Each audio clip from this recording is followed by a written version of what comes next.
Assalamualaikum warahmatullahi wabarakatuh. Bismillahirrahmanirrahim. Wassalatu wassalamu ala rasulillah amma ba'du. Adik-adik kelas 9 yang saya sayangi, mari kita teruskan tafsir kemarin surat Al-Kautsar. Coba kita baca dulu. A'udzu billahi minasyaitonir rajim. Bismillahirrahmanirrahim. Inna a'tainakal kautsar Fasalli li rabbika wanhar inna syani'aka huwal abtar. Inna sak temene ingsun Allah iku a'taina paring sapa ingsun Allah ka ing sira Muhammad al-Kautsar ing telaga Kautsar. Ini kemarin sudah kita artikan ya. Kalian sudah tahu di surga itu ada telaga apa? Al-Kautsar. Juga bisa diartikan Al-Kautsar ini adalah kebaikan yang banyak. Kalian, saya tanya, kelas 9, kalian merasa mendapat kebaikan apa enggak saat ini?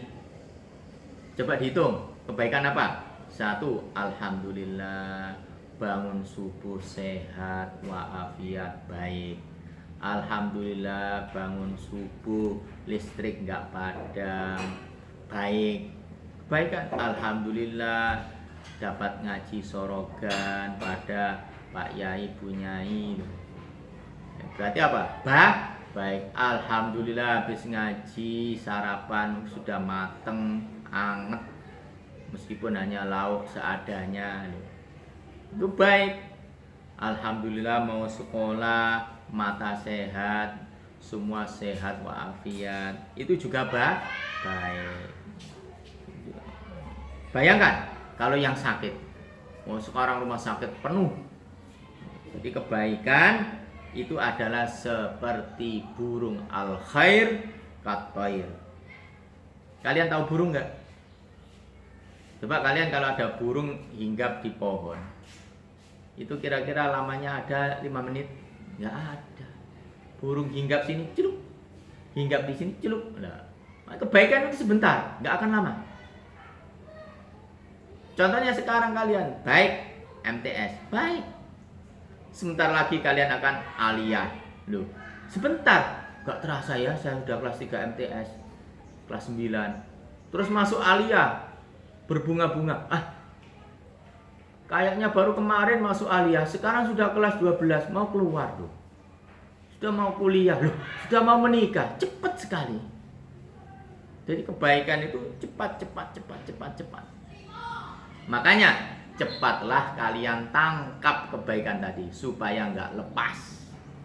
Seperti kalian melihat burung, ada burung hinggap, langsung kita tembak supaya kena. Makanya ada peribahasa al-khairu kat-thair, al-khair kat-thair. Kebaikan seperti manuk, seperti burung. Begitu ada hinggap, langsung tembak. Makanya jadi santri jangan buang-buang waktu mumpung di pondok. Ini kalian di pondok cepat loh, 3 tahun mungkin 6 tahun. Buat hafalan Imriti, Alfiyah, syukur-syukur hafal kitab atau Al-Quran. Sebab nanti kalau kalian sudah menikah, gak ngarah kober, sibuk ekonomi, sibuk ngurusi anak, sibuk bubuan, sibuk tilian, sibuk macam-macam beraneka sosial kegiatan, ngantenan dan lain sebagainya. Makanya dari semua kebaikan itu yang paling besar apa? Coba, kebaikan yang paling besar apa? Rumah mewah? Pangkat? Istri cantik? Bukan. Kecil semua itu. Jadi kita ini diberi oleh Allah kebaikan yang sangat banyak. Mulai kebaikan terkecil sampai kebaikan terbesar. Dan pertanyaan saya, makanya ini kelas 9 saya kasih PR. Coba tulislah 100 kebaikan. Nanti pertemuan akan datang minggu depan, harus dikumpulkan. Tulislah 100 kebaikan, mulai yang terkecil sampai terbesar. Makanya saya tunjukkan kebaikan yang terkecil, contohnya apa? Ngentut. Coba kalian bayangkan, kalian nggak bisa kentut, gimana rasanya? Operasi kembung jutaan. Lah kebaikan yang paling besar contohnya apa? Adalah syafaat Rasulullah Shallallahu Alaihi Wasallam. Kira-kira orang tua kalian atau tetangga kalian atau yang kalian jumpai ada yang punya mobil? Mobil itu besar apa kecil? Kecil. Ada yang punya truk? Ya, truk agak besar. Ada yang punya bis? Masih kecil. Bahkan orang punya pesawat, punya kapal laut, itu semua masih kecil. Yang besar itu apa? Syafaat Rasulullah Shallallahu Alaihi Wasallam. Makanya jangan anggap orang wah itu orang besar. Karena apa? Dia jadi menteri, mobilnya mewah, punya bis. Bukan orang besar. Kecil semua. Jadi kebaikan yang paling besar adalah syafaat Rasulullah. Pak, saya kasih tugas. Nanti di lampiran aja dikasih nama.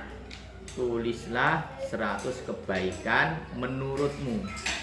Jadi 100 pokoknya. Dari yang terkecil sampai pokoknya nanti yang nomor 100. Yang paling atas ini adalah syafaat Rasulullah. Kemudian turun syafaat Rasulullah, kemudian Al-Quran dan lain sebagainya, terus sampai yang terkecil. Yang paling bawah nanti adalah contohnya adalah kentut. Lah itu kentut juga baik. Karena apa? Kalau kalian nggak bisa kentut, operasi. Makanya fasolli, kalau dapat kebaikan yang banyak adalah fasolli, sholatlah kamu di Rabbika untuk Tuhanmu, wanhar dan berkorbanlah. Belilah kambing atau sapi untuk 7 orang. Karena apa? Inna syani'aka, karena fasolli mongko sholat sira Rabbika krono pangeran sira, wanhar lan nyembelih kurban sira. Inna syani'aka sak temene perkara kang gedhengaken ing sira, wa ya syani iku al abdaru kang pegot. Makanya kalian perkara yang kalian nggak suka itu akan memutuskan dari kebaikan. Contoh, ini ayat ini turun ketika Nabi Muhammad SAW putranya yang bernama Qasim meninggal. Kan susah. Lah orang kalau terus-terusan susah malah memutuskan kebaikan, ya nggak usah susah. Susah sehari aja, besok kita kerja lagi, kita mengaji lagi. Kalian tahu Habib Mundir Al-Musawwa, anaknya meninggal setelah asar, setelah maghrib isya mengaji. Jadi susah jangan diterus-teruskan, jangan berlarut-larut. Karena apa? Susah kalau berkepanjangan maka akan menghilangkan kebaikan-kebaikan yang lain. Contoh kalian lulus aliyah atau lulus MTS, orang tua nggak mampu untuk membiayai kuliah, terus kalian stres, ya percuma. Kalian harus tidak boleh putus harapan. Makanya surat Inna A'thaina ini supaya kalian menjadi generasi yang optimis, pantang menyerah.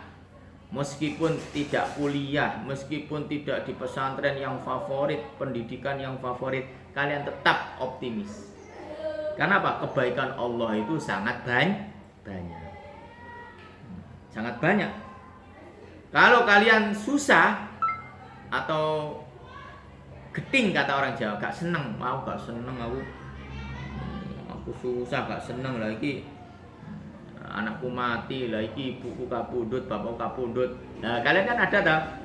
Ayahnya meninggal, asalnya mondok, setelah ayahnya meninggal pulang boyong gak mondok, ya. Menghilangkan kebaikan. Biarlah ayah meninggal, saya akan kembali ke pondok. Nah, nanti minta surat keringanan dari pengurus, surat keterangan gak mampu dari desa. Yang penting saya terus ngaji dan ngaji. Jangan buat alasan ayah meninggal gak mondok, ibu meninggal gak mondok. Ini ditegur oleh surat Inna A'thaina. Kan banyak kejadian itu. Meskipun ayah meninggal, ibu meninggal, tetap mondok.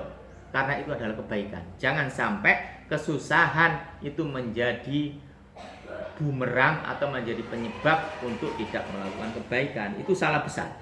Jadi ayat ini diturunkan ketika Rasulullah merasa susah karena anak laki-lakinya yaitu Qasim meninggal.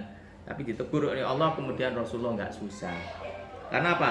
Kalau orang susah, kalian tahu satu efeknya, tengok-tengok, nggak bekerja, nggak produktif, putus asa, lah jelek semua nanti jadinya. Ditolong kalian, nanti saya kasih tugas untuk menulis 100 kebaikan. Yang paling atas adalah syafaat Rasulullah. Terus.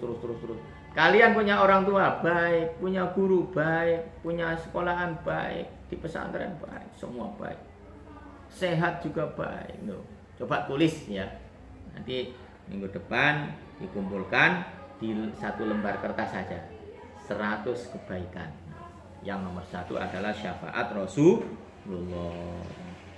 Makanya ini tugas bagi kita untuk lebih menjadi generasi yang optimis. Ingat pesan dari kata bijak, ulul himma minal iman. Cita-cita yang tinggi termasuk iman. Jangan kalian minder, bapakku petani, ibuku petani, nggak mungkin saya jadi kiai jabatan tinggi. Oh, jangan putus. Itu kalian namanya abtar.